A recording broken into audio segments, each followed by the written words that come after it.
اعوذ باللہ من الشیطان الرجیم بسم اللہ الرحمن الرحیم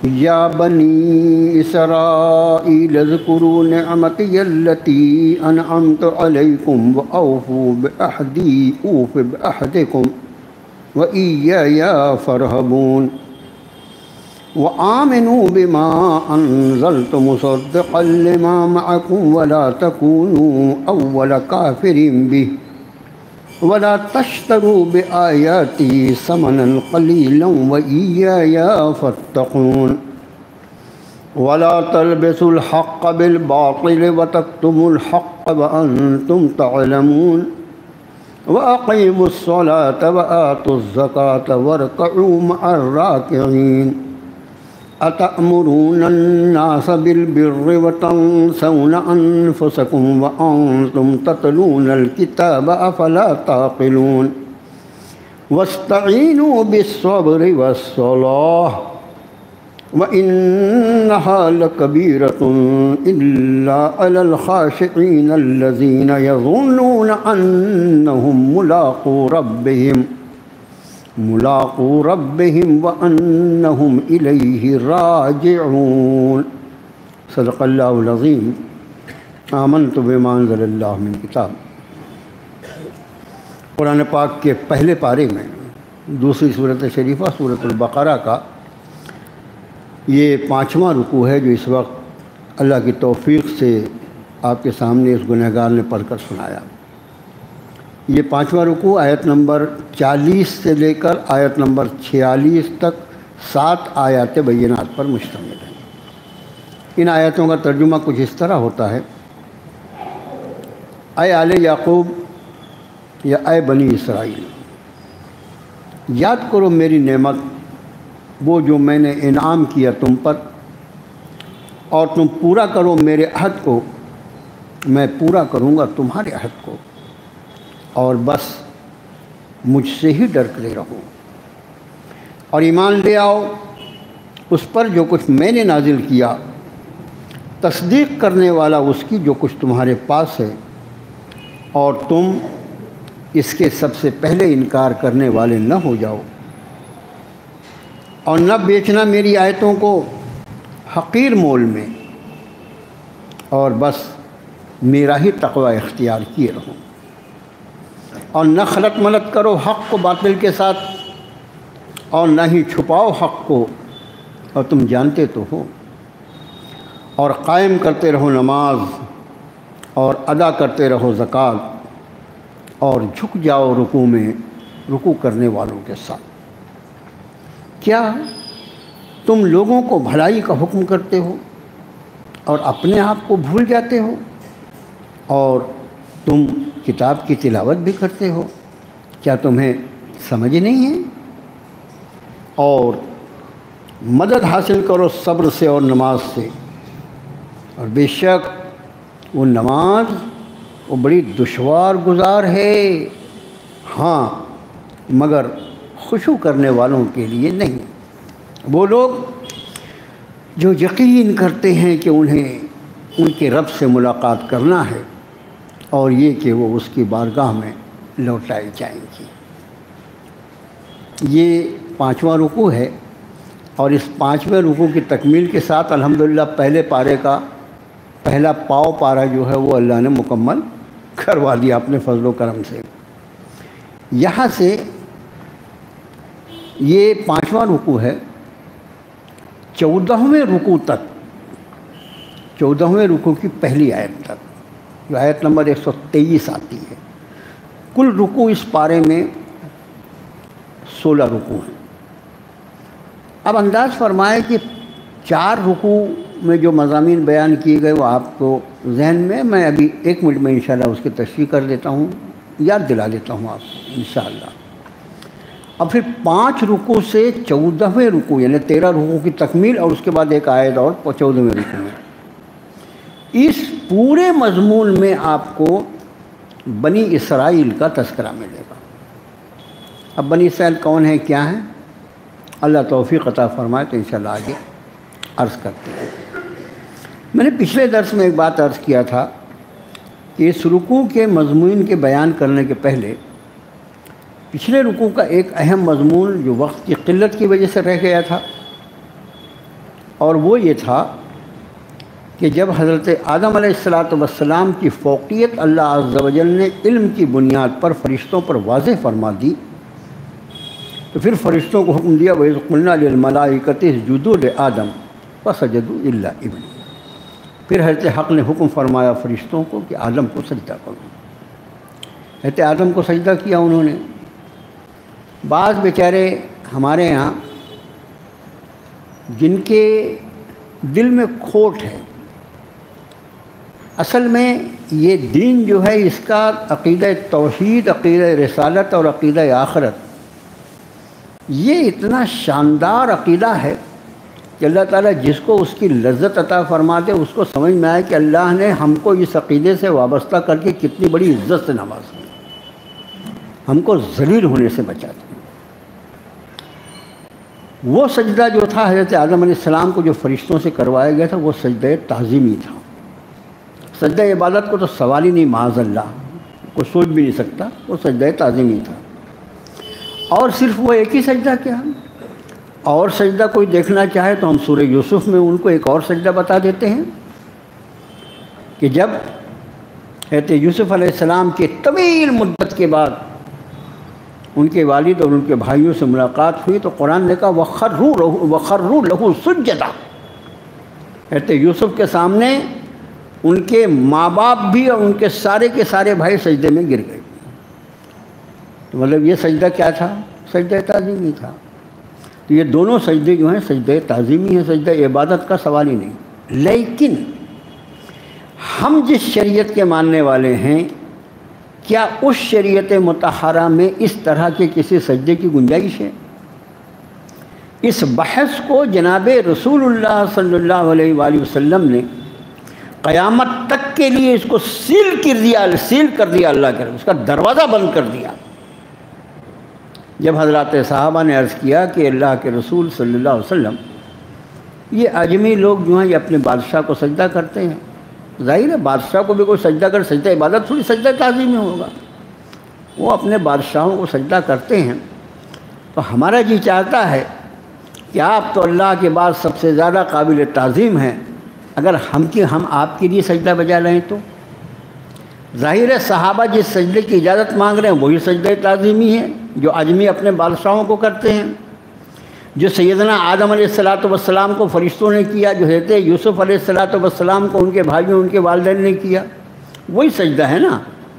لیکن ہزار سلام ہو جناب محمد الرسول اللہ صلی اللہ علیہ وسلم کی ذات عالی پر۔ آپ نے فرمایا اگر اس شریعت میں اللہ کے سوا کسی اور کو سجدے کی اجازت ہوتی تو میں بیوی کو حکم کرتا کہ وہ اپنے شوہر کو سجدے۔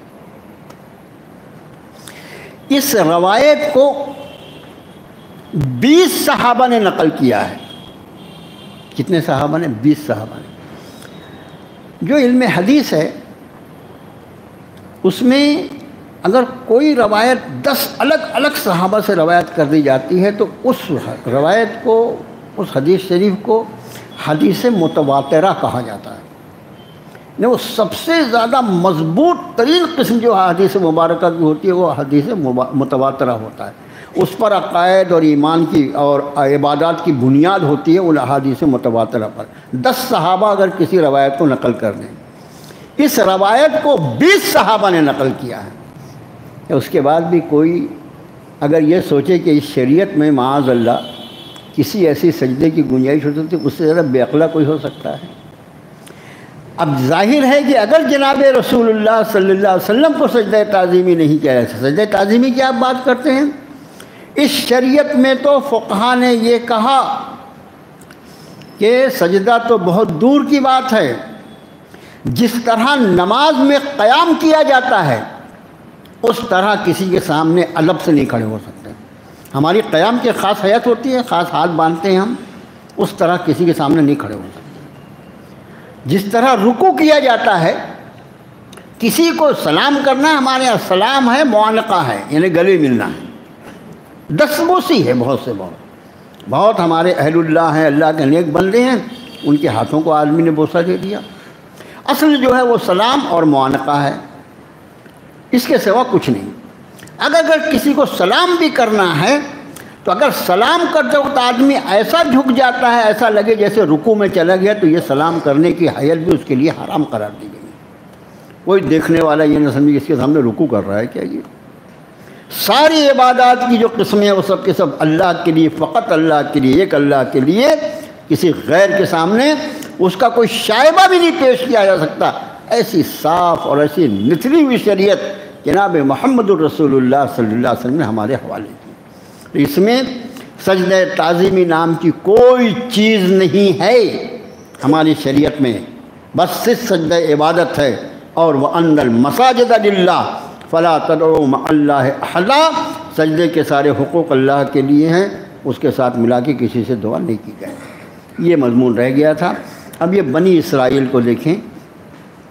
اسرائیل لفظ جو ہے، ہمارے نام بھی رہتا ہے محمد اسرائیل، بہت سے ہمارے ساتھیوں میں کوئی بیٹھے ہوں گے اسرائیل صاحب۔ لفظ اسرائیل جو ہے یہ عربی کا لفظ نہیں ہے۔ قرآن شریف میں بہت سے الفاظ ایسے آئے ہیں جو عربی کے نہیں، غیر عربی، جیسے جو انبیاء کے نام ہیں، انبیاء کے ناموں میں 6 نام ایسے ہیں جو عربی ہیں، باقی اکثر و بیشتر جو نام ہیں انبیاء کے وہ غیر عربی ہیں۔ تو یہ اسرائیل لفظ جو ہے یہ عبرانی زبان کا ہے، اس لیے کہ اس کے پہلے تورات، انجیل ایک عبرانی میں نازل ہوئی، ایک سریانی میں نازل ہوئی۔ تو اسرائیل جو ہے یہ عبرانی زبان کا لفظ ہے اور اس کا مطلب ہوتا ہے عبداللہ، یہ یاد رکھیں۔ اب کوئی ساتھی کا نام اسرائیل ہو تو وہ اپنا نام عبداللہ نہیں بولے گا، وہ اسرائیلی بولے گا، یہ عبرانی لفظ ہے۔ اس کا اصل ترجمہ عربی میں ہوتا ہے عبداللہ، اللہ کا بندہ۔ کتنا پیارا نام ہے اسرائیل، کتنا پیارا نام ہے۔ مفسرین فرماتے ہیں کہ صرف نبی کریم صلی اللہ علیہ وسلم کی یہ خصوصیت ہے کہ آپ کے ایک سے زیادہ نام ہیں، آپ کے کئی نام ہیں۔ قرآن شریف میں بھی کئی نام آئے ہیں آپ کے، اور پھر جو ناموں کو لوگوں نے احادیث مبارکہ سے جمع کیا ہے وہ کئی نام ہیں۔ یہ خصوصیت ہے نبی کریم صلی اللہ علیہ وسلم۔ باقی انبیاء کا ایک ہی نام ہوتا تھا، لیکن حضرت یعقوب علیہ السلام جو ہیں ان کے 2 نام ہیں، ایک تو ان کا نام یعقوب ہے اور ایک دوسرا نام اسرائیل ہے۔ کس کا؟ حضرت یعقوب علیہ السلام۔ یہ حضرت یعقوب علیہ السلام کون ہیں؟ حضرت ابراہیم علیہ السلام کے 2 بیٹے ہیں، حضرت اسماعیل اور حضرت اسحاق، مشہور بیٹے، دونوں کی نسلیں چلتی ہیں، دونوں نبی ہیں اللہ کے۔ حضرت اسماعیل جو ہیں یہ ذبیح اللہ ہیں، انہی کی قربانی پیش کی تھی حضرت ابراہیم علیہ السلام نے اللہ کے سامنے، اور حضرت اسحاق جو ہیں وہ ذبیح اللہ نہیں ہیں اور وہ چھوٹے بیٹے ہیں۔ حضرت اسحاق جو ہیں پیغمبر ہیں اور انہی کے بیٹے حضرت یعقوب علیہ السلام ہیں، وہ بھی اللہ کے نبی ہیں، اور انہی حضرت یعقوب کے صاحبزادے حضرت یوسف علیہ السلام ہیں، وہ بھی اللہ کے نبی ہیں۔ یہ سلسلہ نبوت جو حضرت اسحاق کے بعد حضرت یعقوب اور حضرت یعقوب کے بعد حضرت یوسف، اور پھر اس خاندان میں یہ سلسلہ نبوت چلتا رہا، اور یہ چلتا چلتا چلتا حضرت عیسیٰ روح اللہ تک آئے۔ یعنی حضرت عیسیٰ روح اللہ تک کا بھی اگر سلسلہ نسب دیکھا جائے گا، شجرہ دیکھا جائے گا، تو وہ جا کر مل جائے گا حضرت اسحاق علیہ السلام سے۔ حضرت اسماعیل علیہ السلام کا بھی خاندان چلا رہے تھے اللہ پاک، اس میں کوئی نبی نہیں تھا۔ حضرت اسماعیل کے خاندان میں کوئی نبی نہیں۔ حضرت عیسیٰ تک جتنے انبیاء آئے یہ سارے کے سارے حضرت اسحاق اور حضرت اسحاق کے بیٹے حضرت یعقوب کے خاندان میں آئے، اور چونکہ حضرت یعقوب کا دوسرا نام اسرائیل بھی ہے، اس لیے یہ سارے کے سارے انبیاء بنی اسرائیل کہلاتے ہیں۔ یہ خاندان جو ہے بنی اسرائیل کا مطلب اسرائیل کے بیٹے، اسرائیل کی اولاد، اسی لیے میں نے اس کا ترجمہ کیا، یا بنی اسرائیل کا ترجمہ میں نے کیا کہ اے اولاد یعقوب۔ بعض ترجمہ نگاروں نے یہ ترجمہ اختیار کیا، یا اے اسرائیل کے بیٹوں۔ اور پھر حضرت اسماعیل علیہ السلام کا جو خاندان چل رہا تھا، سارے انبیاء کو اللہ نے، جناب داؤد کو، جناب سلیمان کو، جناب موسیٰ کو، جناب عیسیٰ کو، سارے جلیل القدر انبیاء کو اللہ نے بھیجا اولاد یعقوب میں، اور پھر سردار انبیاء جناب محمد الرسول اللہ صلی اللہ علیہ وسلم کو پیدا کیا آل اسماعیل میں۔ حضرت اسماعیل کی جو نسل چل رہی تھی اس میں جناب محمد الرسول اللہ صلی اللہ علیہ وسلم کو پیدا کیا گیا، اور بس یہودی جو تھے وہ جل کے مر گئے۔ ابھی تک جو نبوت تھی وہ ہماری نسلوں میں چل رہی تھی، یہ کیسے ہو سکتا ہے کہ ہم اس کو نبی مانیں جو ہماری نسل سے تعلق نہیں رکھتا؟ ان کا مطلب ان جاہلوں کا خیال یہ تھا کہ اللہ تعالیٰ کو ہم سے پوچھنا تو تھا کہ آخری نبی بھیجنا تو کہاں بھیجیں، بنی اسرائیل میں بھیجیں یہ بنو اسماعیل میں بھیجیں؟ آدمی کی عقل ماری گئی۔ تو یہ سمجھ لیجئے کہ بنی اسرائیل سے مراد حضرت یعقوب علیہ السلام کا پورا خاندان، جس میں سارے انبیاء کو اللہ نے بھیجا، اور پھر آخری میں سردار انبیاء بنو اسماعیل میں پیدا کیے گئے۔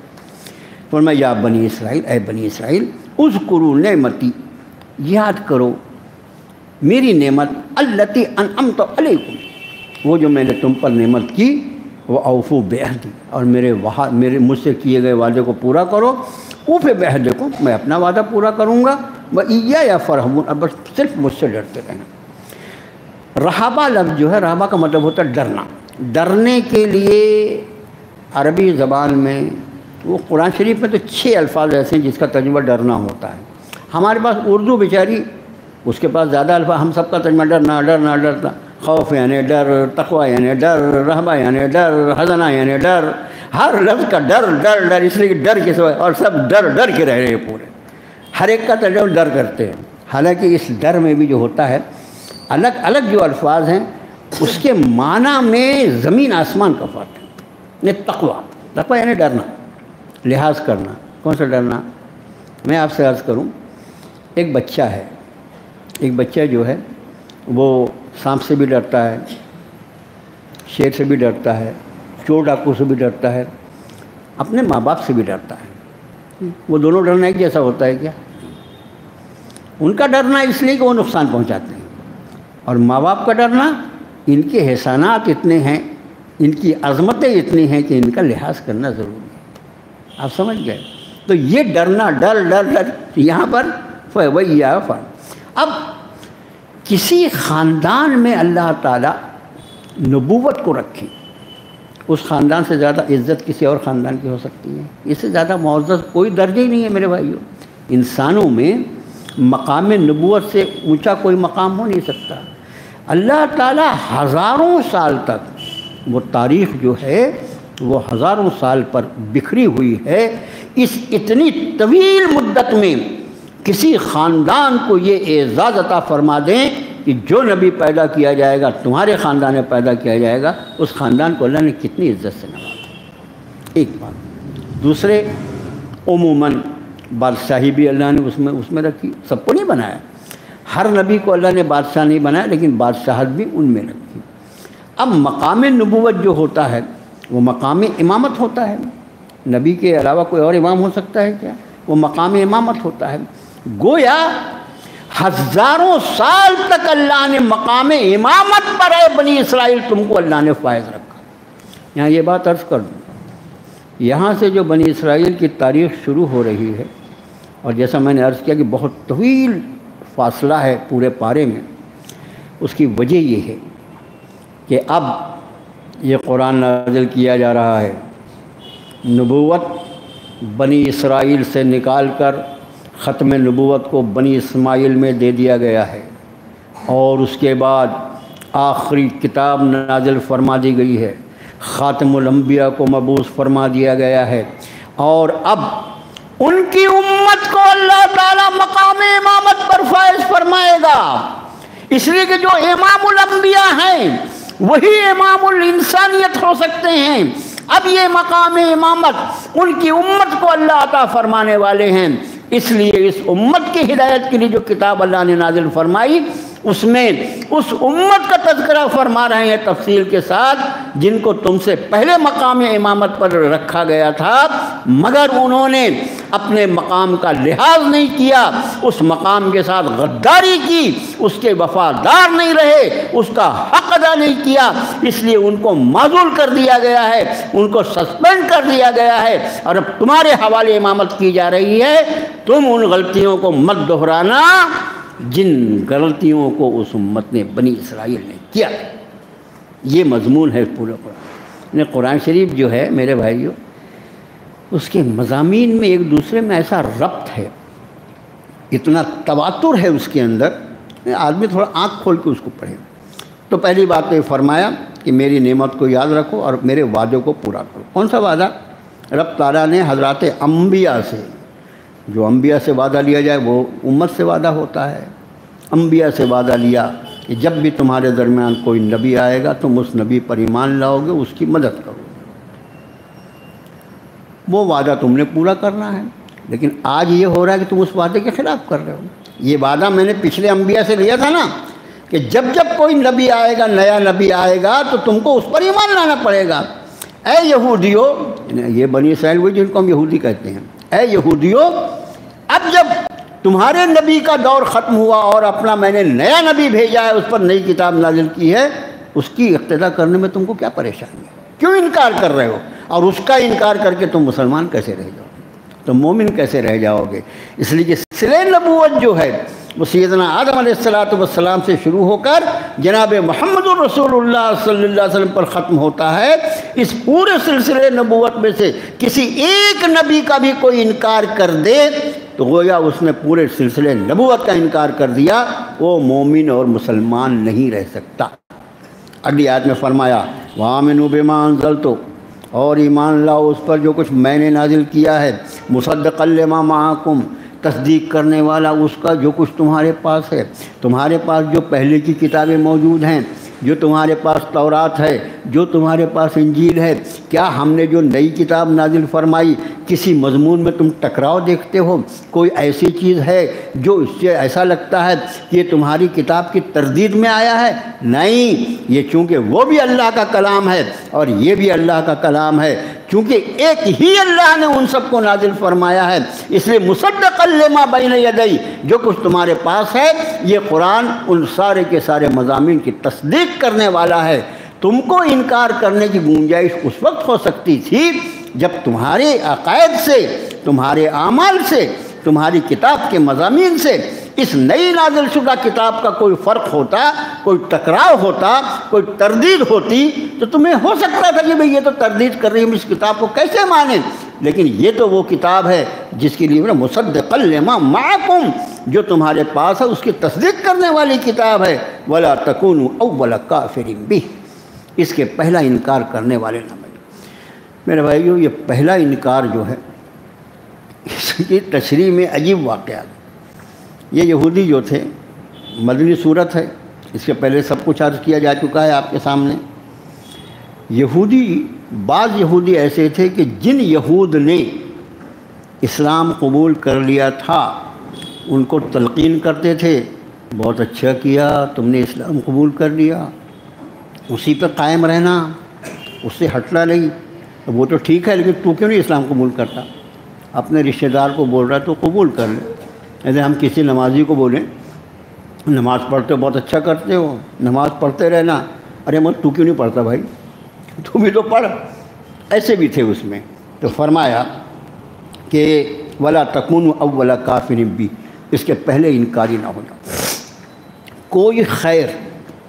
کوئی خیر کا کام ہو اور وہ سامنے آئے، جو شخص اس کی شروعات کرے اس میں حصہ لینے کی، پھر اس کو دیکھ کر جو دوسرے لوگ حصہ لیں، اس پہلے آدمی کو ان کا بھی ثواب ملتا ہے جو اس کو دیکھ کر اس خیر میں شریک ہو جاتے ہیں۔ ٹھیک اسی طرح گناہ، کسی آدمی نے گناہ کا کوئی کام شروع کیا اور اس گناہ میں جو بعد میں اس گناہ میں شریک ہو جاتے ہیں، پہلے گناہ کرنے والے کو دیکھ کر اس پہلے گناہ کرنے والے کو ان کے گناہوں کا عذاب بھی اس کے سر پر ڈالتا ہے۔ یہ اصول ہے شریعت۔ خیر کا شروع کرنا انتہائی خوش نصیبی، اور کسی برائی کا شروع کرنا اول انتہائی بد نصیبی۔ فرمایا ولا تشتروا بآیاتی ثمنا قلیلا، بہت سمجھنے کا معنی۔ یہ ایک لفظ اشترا ہے۔ اشترا لفظ ایسا ہے عربی زبان میں، وہ دونوں معنی دیتا ہے، بیچنے کے لیے بھی خریدنے کے لیے، دونوں کے لیے اشترا لفظ استعمال ہوتا ہے، یہ خیال رکھیں۔ اب یہاں پر ولا تشتروا بآیات ایسے ہی ہے نا، دونوں کے لیے ہوتا ہے نا۔ آپ نے پوچھتے ہوں بھائی، تو اس کا دو طریقے سے ترجمہ کیا جا سکتا ہے۔ نہ بیچو میری آیتوں کو حقیر مول میں، یا نہ خریدو میری آیتوں کو حقیر مول میں، دونوں ترجمہ ہو سکتا ہے۔ اب میرے جیسا کوئی چور ہوگا، اس کو لگے واہ کیا آیت اللہ پاک نے نازل فرمایا، بھائی قرآن کی آیت بیچنا بھی ہے تو ہلکے مول میں، ثمناً قلیلا، معمولی توبہ توبہ توبہ، پگلا ہے، ہزاروں میں بیچتا ہے۔ منع کیا ہے قرآن نے ثمناً قلیلا میں نہیں بیچنا، لاکھوں کی بات کرنا تو آنا میرے پاس، میں قرآن کا مفسر ہوں، تیرے کو معلوم ہے، میرے کو معلوم نہیں دیا ہے، یہ معنی نہیں ہے اس کی۔ ثمناً قلیلا کا معنی یہ ہے کہ میری آیتیں، اللہ کی آیتیں، وہ اتنی قیمتی ہیں، اتنی قیمتی ہیں کہ کوئی بفرض محال کسی آیت کو فروخت کرنے کے بدلے اس کو اگر پوری دنیا جو ہے وہ اس کے دامن میں ڈال دے تب بھی یہ ثمن قلیل ہوگی، اس لیے کہ یہ اللہ کا کلام ہے، اس کے مقابلے میں کوئی دوسری چیز ہو ہی نہیں سکتی۔ اس لیے ثمن قلیل کا مطلب یہ ہے کہ میری آیتوں کو کسی بھی قیمت میں نہ بیچنا، میری آیتیں میں نے بیچنے کے لیے نہیں نازل کی ہیں، عمل پیرا ہو کر اپنی دنیا اور آخرت کو سنوارنے کے لیے پیدا بھیجی ہے، اس لیے کبھی بھی اس کو کسی بھی قیمت میں بیچنے کی کوشش نہ کرنا۔ یہ بنی اسرائیل کا تذکرہ ہو رہا ہے نا، ان کا معاملہ یہ تھا کہ تورات کے احکام جو تھے، تورات کے احکام بھی ویسے ہی تھے، اللہ کی کتاب تھی ویسے ہی احکام، اس میں آپ دیکھیں آگے جب آئیں گی انشاءاللہ وہ آیتیں، اب موقع نہیں ہوتا، کئی مضامین ایسے قرآن شریف میں جس میں بین ہی جو مضمون تورات کا ہے، جو مضمون انجیل کا ہے، وہی مضمون قرآن کا ہے۔ اللہ کا کلام ہے تو اس میں فرق کیسے پڑے گا؟ اب عبادات جو ہیں، روزہ ہے، نماز ہے، وہ حالات کے اعتبار سے ان کے احکام میں فرق پڑ سکتا ہے، لیکن جو بنیادی عقائد ہے اس میں کیسے فرق پڑے گا؟ جیسے سزا، چوری کی سزا، شراب نوشی کی سزا، زنا کی سزا، ساری سزائیں جو ہیں بالکل ویسی تھی جیسی قرآن شریف میں، لیکن وہ کیا کرتے تھے؟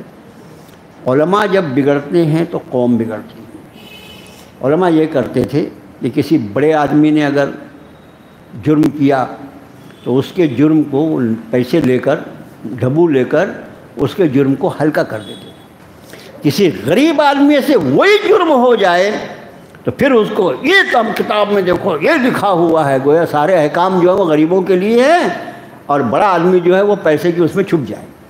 اس لیے فرمایا میری آیتوں کو حقیر مول میں، حقیر مول سے مراد کسی بھی قیمت میں مت بیچنا، وَإِيَّا فَاتَّقُونَ، میرا لحاظ کر کے زندگی گزارنا، مجھ سے ڈرتے رہنا۔ آگے ارشاد فرمایا وَلَا تَلْبِسُوا الْحَقَّ بِالْبَاطِلِ وَتَكْتُمُوا الْحَقَّ وَأَنْتُمْ تَعْلَمُونَ، اور نہ خلط ملط کرنا، التباس، یہ لفظ کیا ہے؟ التباس۔ التباس کا مطلب ہوتا ہے گڑ مڑ کر دینا، ملا دینا۔ حق کو حق رہنے دو، باطل کو باطل رہنے دو، تاکہ ہر شخص کو جس چیز پر عمل کرنا ہو وہ اپنی ذمہ داری سے اس پر عمل۔ فرمایا وَلَا تَلْبِسُوا الْحَقَّ بِالْبَاطِلِ، حق اور باطل کو ملانا نہیں، اس کو خلط ملط نہیں کرنا۔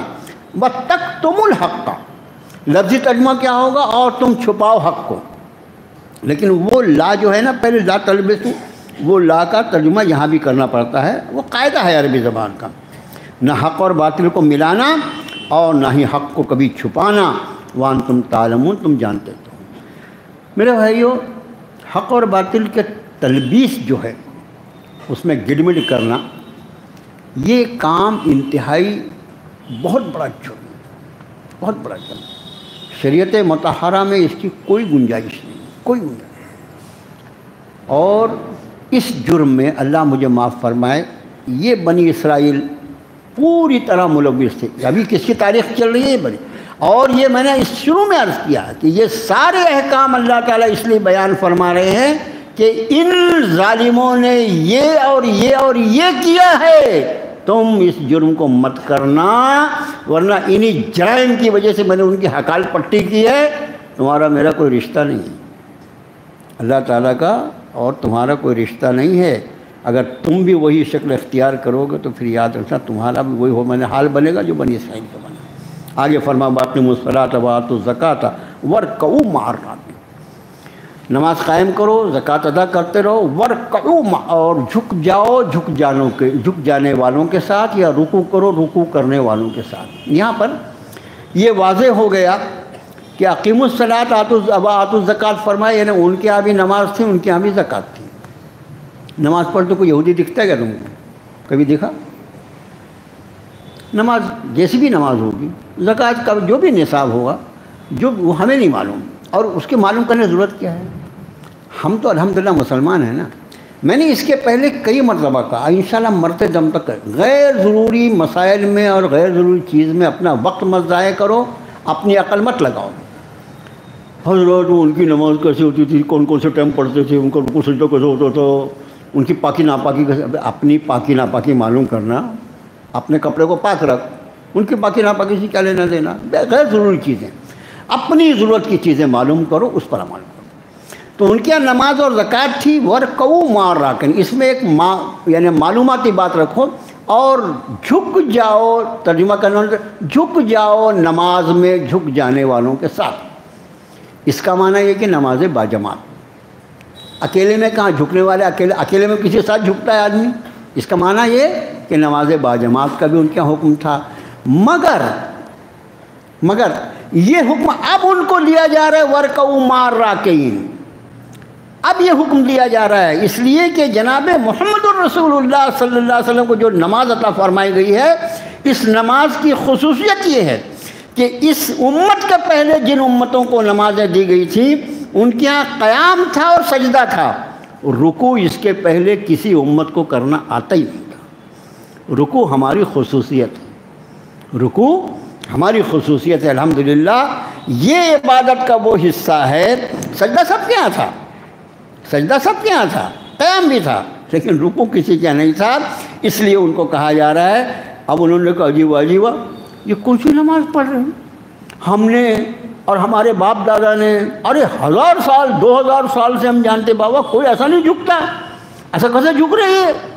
فرمایا رب نے یہ میری سکھائی ہوئی نماز ہے، اب میں نے اپنے حبیب کو جھکنے کا رکوع کرنے کا جو طریقہ سکھلایا ہے، تم اگر ایمان لاتے ہو تو تم کو بھی میرے حبیب کے طریقے پر رکوع کرنا پڑے گا۔ اسی لیے جس طرح قیام فرض ہے، جس طرح سجدہ فرض ہے، اس طرح رکوع بھی فرض ہے۔ لیکن کبھی اگر کوئی ایسا ہوا کہ کوئی آدمی قیام میں کھڑا ہوا ہے، بعض سونے والے ایسے رہتے ہیں کہ ان کی حیت اگر آپ کے سامنے بنے، آپ کو یعنی ہنستے ہنستے پیٹ دکھنے لگے۔ ہمارے ہاں ایک صاحب تھے، ہمارے بچپن میں اب وہ بنکری کرتے تھے بیچارے۔ اب بنکری میں کیا ہوتا ہے، کبھی کبھی کوئی تار ٹوٹ جائے تو اس کو کیا ہے، بیٹھے بیٹھے گڑھے میں سے ایسے ہاتھ بڑھا کر اس کو درست کرنا پڑتا تھا، یہ تار برابر نہیں ہے بھائی، اس کو تار کو ٹھیک کرو۔ سرئی کے پاس یہ وہ جھکتے تھے، سو جاتے تھے۔ اب کمال ہو گیا نا، ابھی ایک سیکنڈ نہیں لگا سو گئے، ان کو ہلا بھیا، ارے یار سو گئے رہے کہاں، پھر وہ برابر ہو جاتے تھے وہ۔ تو اگر کوئی آدمی کبھی نماز میں خدا نہ خواستہ امام کے ساتھ پڑھ رہا ہے، نماز میں امام کے ساتھ پڑھ رہا اور وہ قیام میں خدا نہ خواستہ اس کو نیند لگ گئی، بعض سونے والے ایسے ہوتے ہیں، نیند لگ گئی اس کو، امام صاحب نے رکوع کیا تو بیچارہ کھڑے ہی رہا، پھر رکوع کے بعد امام سجدہ کرے گا، اب یہ سجدہ اللہ اکبر کا سجدے میں چلے گا گراپ سے بغیر رکوع کیے ہوئے، اس کی نماز نہیں ہوگی، اس کو نماز دہرانا پڑے گا۔ اس لیے کہ رکوع فرض ہے، نماز فرض ترک ہو گیا۔ امام کے پیچھے نماز پڑھنے کا مطلب یہ نہیں کہ کچھ بھی چل جائے گا، ایسا مطلب نہیں ہوتا۔ ہمارے یہاں کیا سمجھتے ہیں، اس کا مطلب آپ اپنا وضو بھی ٹوٹ جائے تو چل جائے گا، ایسا نہیں ہوتا بابا۔ وضو ٹوٹ جائے تو فوراً وضو بنانا پڑتا، اور اگر وضو ٹوٹنے کے بعد آدمی اپنی نماز بغیر وضو کے مکمل کر دے تو اسلام سے نکل جائے گا۔ یہ معلوم ہونا چاہیے نا مسائل۔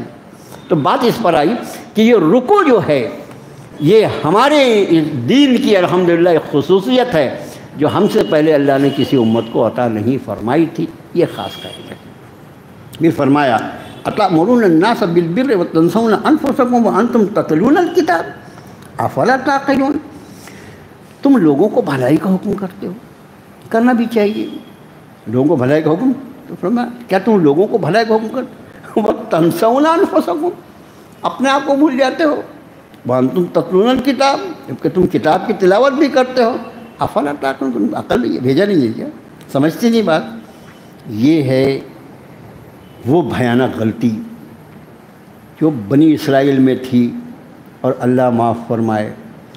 میرے بھائیوں، ان آیتوں کو پڑھ کر ہم اپنا محاسبہ کریں، ہم کہاں کھڑے ہیں، ہم کہاں کھڑے ہیں۔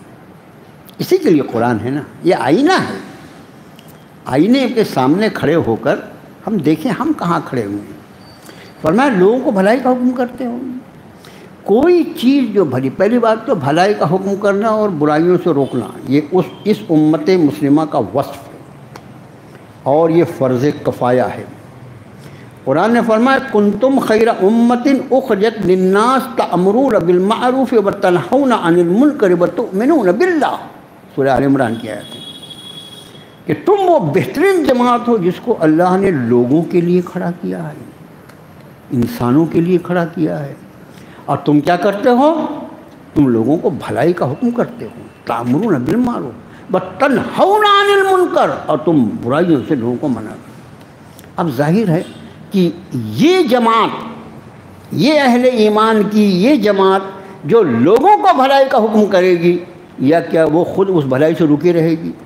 لوگوں کو جس برائی سے روکے گی، کیا معاذ اللہ وہ خود اس برائی میں ملوث؟ ممکن نہیں ہے۔ میرے بھائیو، امر بالمعروف نہی عن المنکر یہ وہ فریضہ اسلام ہے جس کی برکت سے آدمی خود اپنے آپ کو، اپنے نفس کو بھلائیوں پر لا سکتا ہے اور برائیوں سے بچا سکتا ہے۔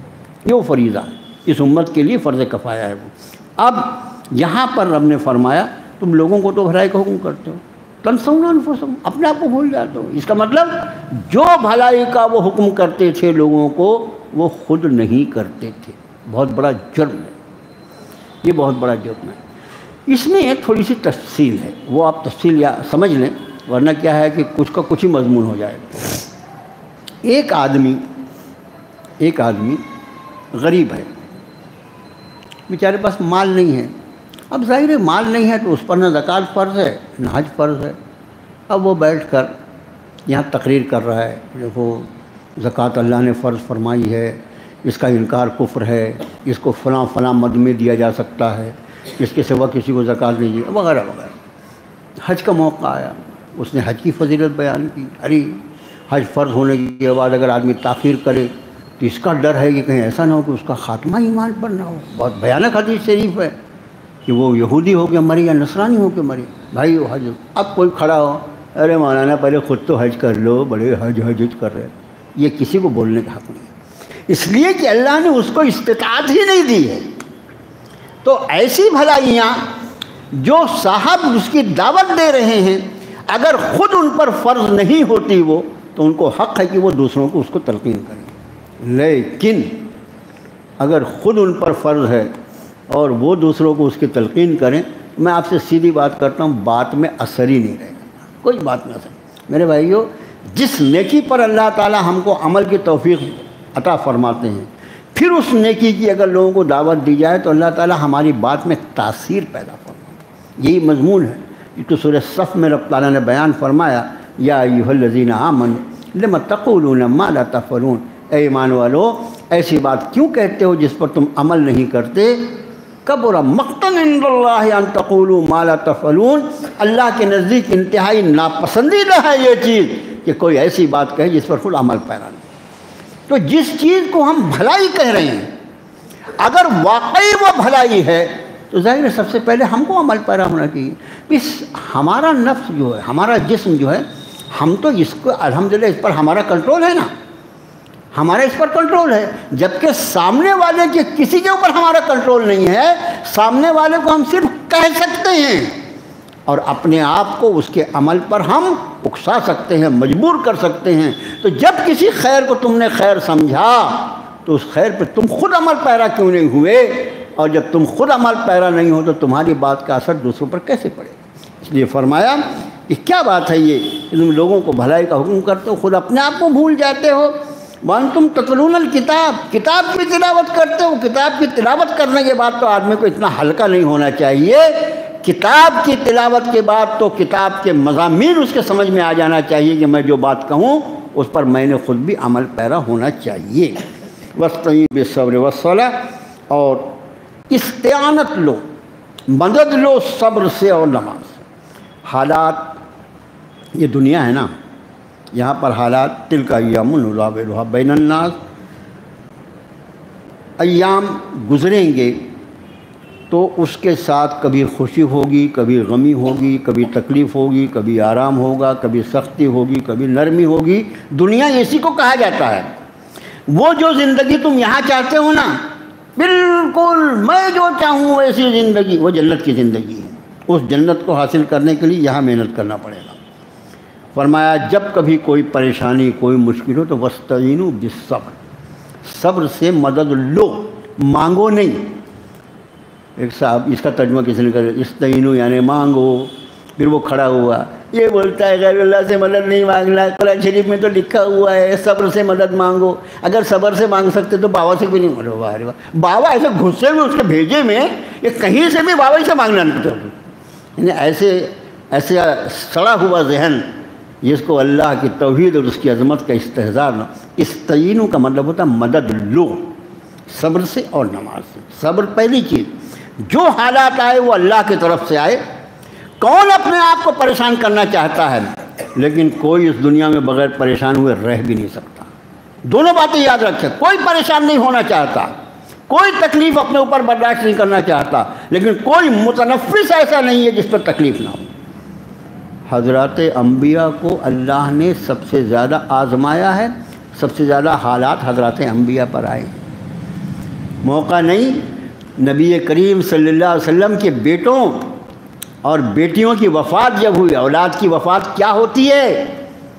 اولاد کی وفات کیا ہوتی ہیں؟ 3 بیٹیاں 3 بیٹے دفن کیا ہے جناب رسول اللہ نے۔ کیا گزری ہوگی قلب رسول پر، کتنا بڑا غم ہوگا۔ اور اس کے بعد 23 سالہ زندگی میں جس طرح زندگی گزاری ہے، جن آزمائشوں اور جن امتحانات سے گزرے ہیں آپ اور آپ کے ماننے والے سے گزرے ہیں۔ فرمایا استعینوا بالصبر والصلاۃ، حالات آئیں سب سے پہلے صبر کرو، یہ سمجھ کے صبر ہو جائے گا۔ کب؟ یہ میری اللہ کا فیصلہ ہے، میں اس کا بندہ ہوں، اگر وہ مجھے اس حال میں رکھنے پر راضی ہے تو میں اس پہ شکایت کروں، یہ تو انتہائی بے صبری کا مظاہرہ ہے، میرے ایمان کے تقاضے کے خلاف ہے کہ میں اپنے رب کے فیصلے کے خلاف کوئی بات اپنی زبان سے نکالوں۔ تکلیف میں غم میں آنکھوں سے آنسو کا نکل جانا، اس پر شریعت نے منائی نہیں کرائی۔ کوئی بات زبان سے ایسی نکل جائے جس میں اللہ کے فیصلے کے خلاف کوئی بات ہو، یہ کہنا حرام، اس پر سختی سے منع کیا گیا ہے۔ یہی وجہ ہے کہ کسی کی موت پہ رونا قدرتی بات ہے، رونے میں کوئی حرج نہیں، لیکن بیان کر کے رونا، جیسے ہمارے یہاں خواتین کی عادت ہوتی ہے، میری لڑکا ملا تھا کیا، اور نہیں ملے تھے کیا، فلانا کیا، ڈھکانا کیا، یہ ساری باتیں جو ہیں یہ جاہلانہ بات ہے۔ بس میرے رب کا فیصلہ تھا، جب تک اس نے چاہا میرے درمیان رکھا، جب چاہا اس نے لے لیا۔ پھر ایسی ساری چیزیں جتنی اللہ کی نعمتیں آتی جاتی رہتی، تلک ایام نداولها بین الناس، یہ دن ہیں ہم لوگوں کے درمیان عدل بدل کرتے رہتے ہیں، سارے حالات پہ صبر کرتا رہے۔ اور والصلاۃ، نماز میں کھڑا ہو جائے، نماز میں جب اس کی توجہ اللہ کی طرف ہوتی ہے تو نماز کی وجہ سے اس کے دل کو سکون ہو جائے گا، اور اس کی بے صبری اور بے چینی جو ہے اس کو قرار آ جائے گا۔ وَإِنَّهَا لَكَبِيرَةٌ، وَإِنَّهَا لَكَبِيرَةٌ، اور وہ یہ ہا کی ضمیر جو ہے یہ نماز کی طرف ہے، یہ نماز بہت دشوار ہے، بہت مشکل ہے، اسی لیے تو امت نہیں پڑھتی،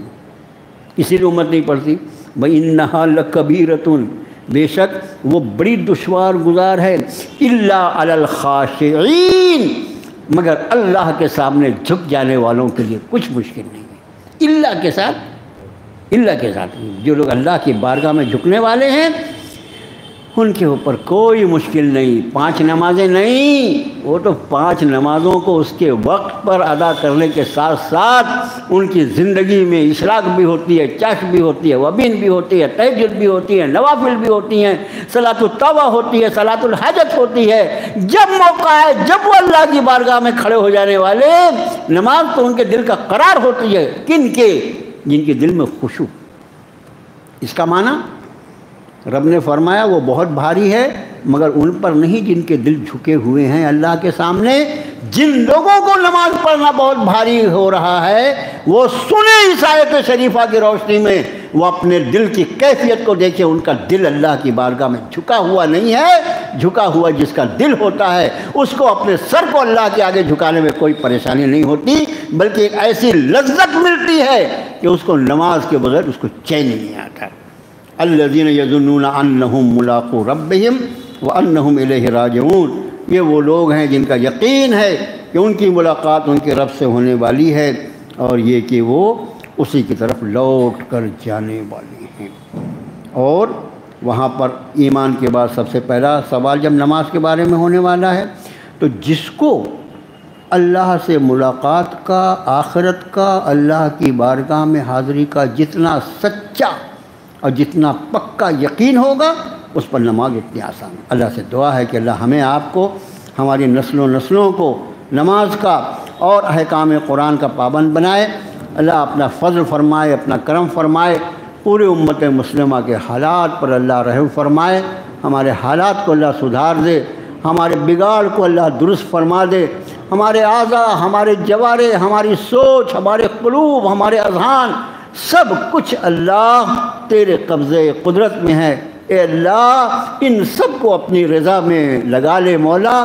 اے اللہ ان سب کو تو اپنی قوت اور طاقت کی بنیادوں پر اللہ تیری رضا والی زندگی گزارنے پر ہم سب کو، ہمارے نفوس کو، ہمارے اذہان کو، ہمارے قلوب کو، ان سب کو تو اپنی ذات عالی کی طرف متوجہ فرما لے، اس زندگی کی گزارنے کی توفیق عطا فرما جس سے تو راضی ہوتا ہے۔